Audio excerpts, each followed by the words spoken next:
simple de la part de Maulana Karenga qui a créé Kwanzaa, à savoir que nous sommes dans un état de crise culturelle, une crise grave. Si tu peux faire avancer, s'il te plaît. Voilà, nous sommes dans une état de crise culturelle profonde, une crise qui a été engendrée par le déracinement causé par l'esclavage, les conditions extrêmement difficiles dans lesquelles nous avons dû exister, suivi évidemment de colonisation, de néocolonisation, puisque bon, on nous appelle de toutes sortes de noms, mais nous savons bien que nous sommes toujours en état de subjugation, n'est-ce pas? Même si on nous a donné un passeport français, ça ne signifie pas que notre humanité soit nécessairement reconnue. Et donc, selon Maulana Karenga, il nous faut des principes pour nous réorienter parce que nous sommes désorientés. Nous allons continuer, s'il te plaît. Et donc, il a créé cette fête de Kwanzaa. On a déjà parlé des 7 principes, on va les relire. Umoja, qui est l'unité, qui est le premier principe. Kujichagulia, qui est l'autodétermination. Le 3e principe, qui est Ujima, le travail et la responsabilité collective. Le 4e, c'est Ujama, la coopération économique. Nia, le but. Kumba, la créativité. Et Imani, la foi. Et selon Karenga, avec cela comme principe de base, si nous les suivons, non pas simplement du 26 décembre au 1er janvier, mais pendant toute l'année, eh bien nous arriverons à nous remettre plus ou moins debout. Alors c'est la première étape. Donc c'est pour ça qu'en fait que Kwanzaa a pris autant d'ampleur, parce que les Africains, où que nous soyons, nous reconnaissons que nous avons un problème de référent, n'est-ce pas?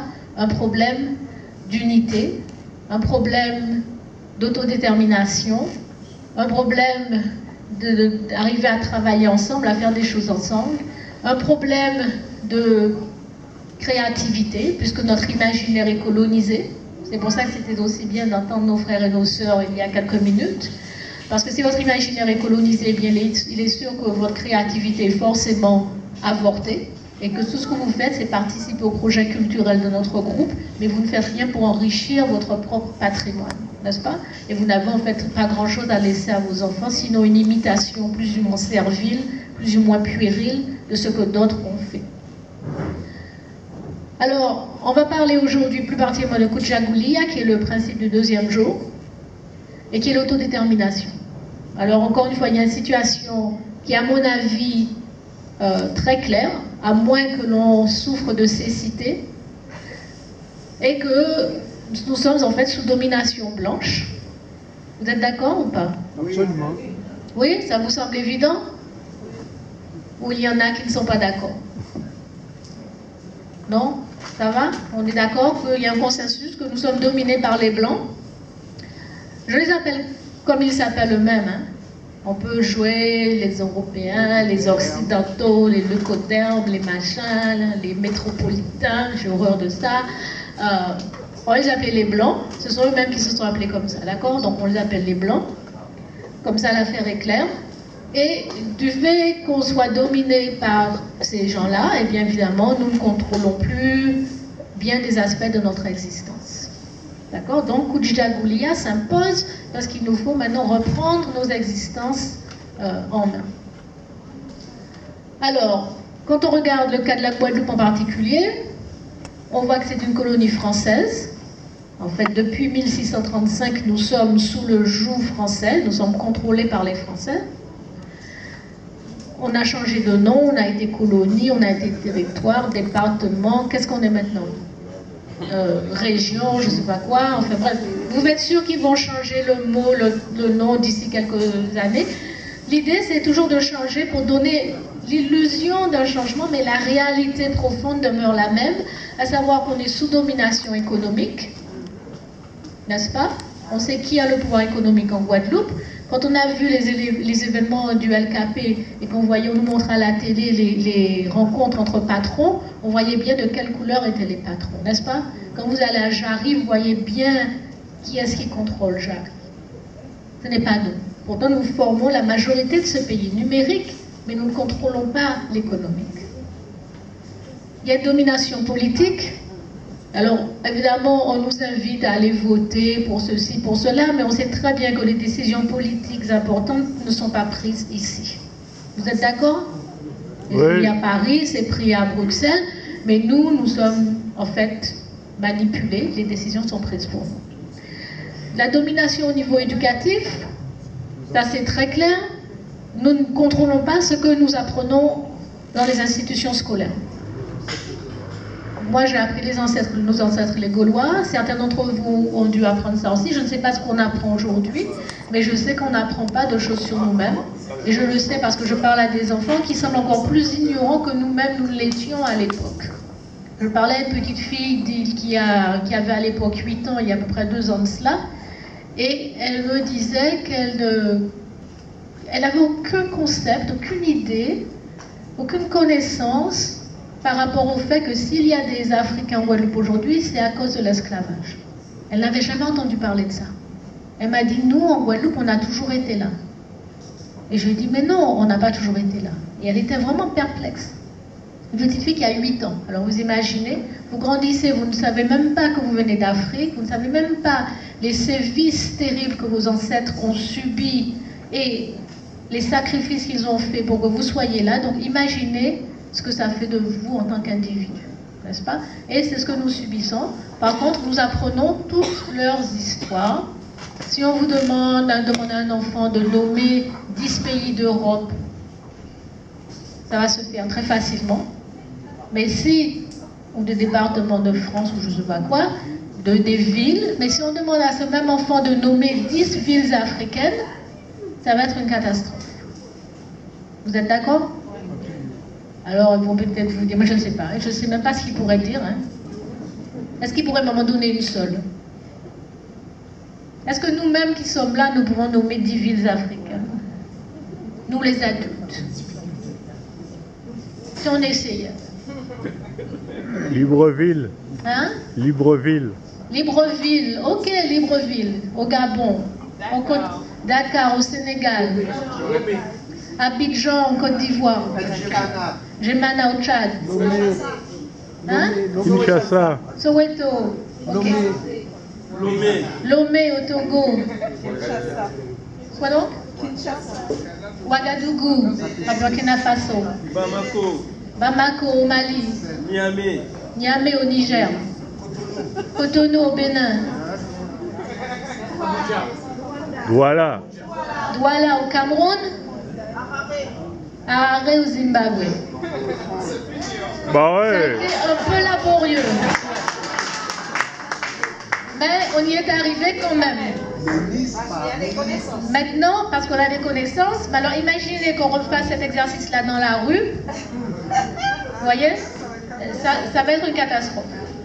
Mais c'est une catastrophe organisée, délibérée, systématique. Vous comprenez? Parce que les choix qui sont faits de ce qu'on va apprendre ou ne pas apprendre sont évidemment des choix politiques qui, encore une fois, ne sont pas pris en Guadeloupe. C'est pour ça qu'on est dominé politiquement. Donc nous, bien sûr, qu'est-ce qu'on fait hein? Qu'est-ce qu'on fait? Parce qu'on fait un constat d'ignorance, mais qu'est-ce qu'on fait? Évidemment, on peut faire des choses. On a une domination alimentaire aussi. Ils décident pour nous de ce qu'on va manger. Beaucoup de sucre, beaucoup de graisse, beaucoup de sel. Ils décident pour nous des produits chimiques dont ils vont empoisonner notre sol et notre eau, etc. N'est-ce pas? Donc, ils décident pour nous que ce dont nous avons besoin, c'est des McDo, que quand on arrive à l'aéroport Aimé Césaire en Martinique, on a un KFC qui vous attend. Et on voit les résultats, bien sûr, au niveau de l'obésité, des problèmes de santé, etc. Au niveau sanitaire, ils nous imposent aussi leur conception de la santé, les médicaments qu'on doit prendre, etc., etc. Au niveau esthétique, ils nous imposent aussi leur vision de ce que c'est qu'être beau ou être belle, et on voit les catastrophes, des millions de dollars et d'euros qu'on dépense pour essayer de ressembler à autre chose qu'à ce qu'on est. Il y a une domination symbolique, je vais y revenir, une domination mythique, c'est-à-dire que nous sommes, encore une fois, bombardés par leurs mythes, par leurs symboles. Et comme on est dans cette période dite de Noël, et bien voilà, ce sont des symboles, ils nous saturent de leurs symboles, et c'est aussi comme ça qu'on occupe votre imaginaire. Alors le Père Noël qui est là, n'est-ce pas? Qui est un bon blanc débonnaire. Qu'est-ce qu'il a au dos? Non, il a des cadeaux. Il a des cadeaux. Alors il a des cadeaux et ça renforce quoi? Ça renforce le mythe du blanc généreux. Voilà, le bon père blanc qui vient donner des cadeaux. Ok? Il passe par la cheminée. Alors il n'y a pas de cheminée en Guadeloupe, mais c'est pas grave, on va en créer dans notre imaginaire. Hein? Ça viendra. Il n'y a pas de neige, mais on va aussi imaginer tout ça dans notre imaginaire. On est colonisé, votre imaginaire est colonisé. Mais ça, vous voyez, c'est aussi un exercice de propagande extrêmement efficace parce que cela permet de neutraliser l'image du blanc voleur, l'image du blanc prédateur, l'image du blanc criminel qui est occultée. Et on nous présente plutôt cette image du bon blanc, le bon père blanc qui vient vous remettre des cadeaux. Et en plus, qui est aussi posé en position d'autorité, puisqu'il décide qui mérite un cadeau. Alors, si vous avez été bien gentil, vous aurez un cadeau. Le blanc va vous donner un cadeau. Et si vous n'avez pas été gentil, si vous avez été insolente, si vous avez posé de mauvaises questions, si vous avez refusé de répéter que vos ancêtres étaient les Gaulois, si vous avez refusé de dire que pendant l'esclavage, finalement, c'était pas si mal que ça, vous n'aurez pas de cadeau. Le blanc a décidé, il n'y a pas de cadeau pour vous parce que vous avez répondu. D'accord? Les sapins, c'est pareil. Il n'y a vraiment pas vraiment de sapin qui pousse en Guadeloupe, mais c'est pas grave. Tout le monde a son sapin. Hein? Et puis évidemment, là à côté, c'est quoi? C'est les rennes. Hein, des bêtes qui viennent de climats très froids. Mais qu'à cela n'en tienne, si vous allez en Haïti aujourd'hui, il fait 35 de moyenne. Vous allez voir, ils ont mis au-dessus de l'aéroport Toussaint-Louverture des rennes en paille. Vous voyez? Donc, je vous dis, mais on est en plein délire, et c'est vraiment le cas de le dire. Mais quand on parle d'autodétermination, c'est qu'il qu'on a un problème, n'est-ce pas, de référence. On ne se sert pas de nos propres référents géographiques, écologiques, culturels, mais on s'en remet à eux parce qu'ils nous dominent, parce qu'on ne s'autodétermine pas nous-mêmes. Donc, leur symbole, leur mythe, nous statuent. Évidemment, cela renvoie à la question fondamentale, enfin presque fondamentale, de la domination mentale, parce qu'on est dominé mentalement, donc on n'arrive même pas à se rendre compte à quel point on est ridicule. Parce que je vous assure que vous arrivez, vous voyez les rennes en Haïti où il fait particulièrement chaud, ça relève du ridicule le plus total. Mais personne ne s'en bat. Ici aussi, c'est ridicule. Hein, les gros Père Noël, machin, les sapins, mais c'est ridicule. Vous ne trouvez pas que c'est ridicule? C'est ridicule. J'étais en Afrique, j'étais au Sénégal au mois de décembre dernier, et c'était pareil, de gros sapins avec de la neige artificielle en plein Dakar. C'est ridicule. Ça viendra. Non mais c'est vrai, nous sommes ridicules, mais nous nous en rendons même pas compte, parce qu'on est dominé mentalement.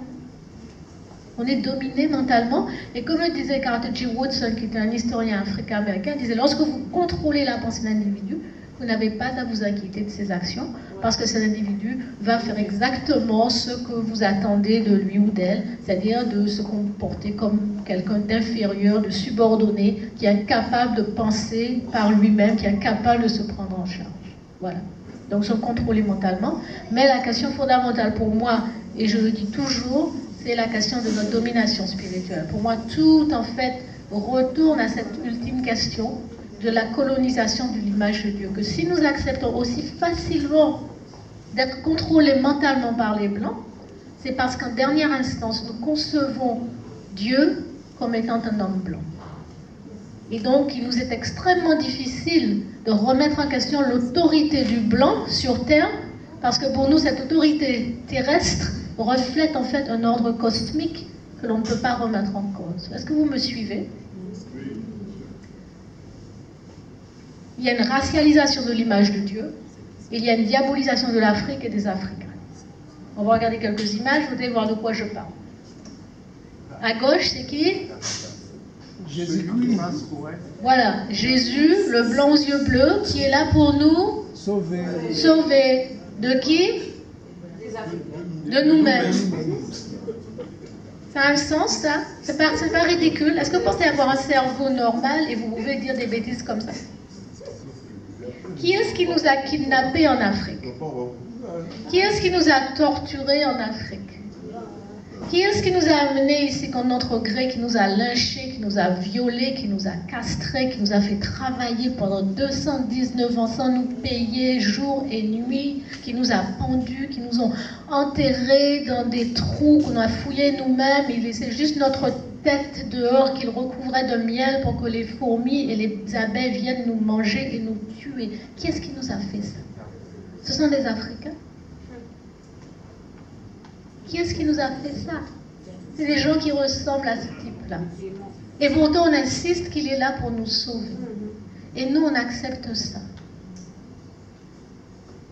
Mais c'est quoi notre problème? Ce problème, c'est d'autodétermination. Vous voyez? Alors avec ça, il y a toute une gamme. Hein. Il y a les anges blancs. Si vous êtes gentil, vous allez les rencontrer un jour. Et puis, il y a la Vierge Marie, la mère de Jésus, qui est tout aussi blanche, n'est-ce pas? Et si aussi vous êtes gentil, vous pouvez avoir des apparitions un de ces jours. Hein? Et voilà, aller en pèlerinage au Carmel, je ne sais pas quoi, le 15 août, parce que soi-disant la Vierge blanche est apparue à quelque illuminé. On est en pleine folie, on est en plein délire. Vous voyez, on est vraiment en plein délire. Et c'est pour ça qu'il est question d'autodétermination. Comment est-ce qu'on reprend en main notre propre capacité à raisonner, à comprendre, à interpréter la réalité pour que ça ait un sens pour nous en tant qu'Africains? Ça n'a pas de sens de penser que Jésus peut nous sauver, qu'un blanc puisse nous sauver. Si nous avons besoin d'être sauvés de quelque chose, c'est bien des blancs d'eux-mêmes. Alors comment est-ce qu'un blanc va nous sauver d'autres blancs? Non, mais vous voyez ce que je veux dire? Si un pitbull est en train de me manger, vous pensez que je vais attendre un autre pitbull qu'il vienne me sauver? Non, l'autre pitbull va se passer aussi à table et me déchiqueter encore davantage. Et pourtant, on n'arrive pas à voir ça. On n'arrive pas à comprendre ça. On est toujours tourné vers le bon blanc. On attend le Père Noël avec ses cadeaux. On a vraiment un problème de crise culturelle.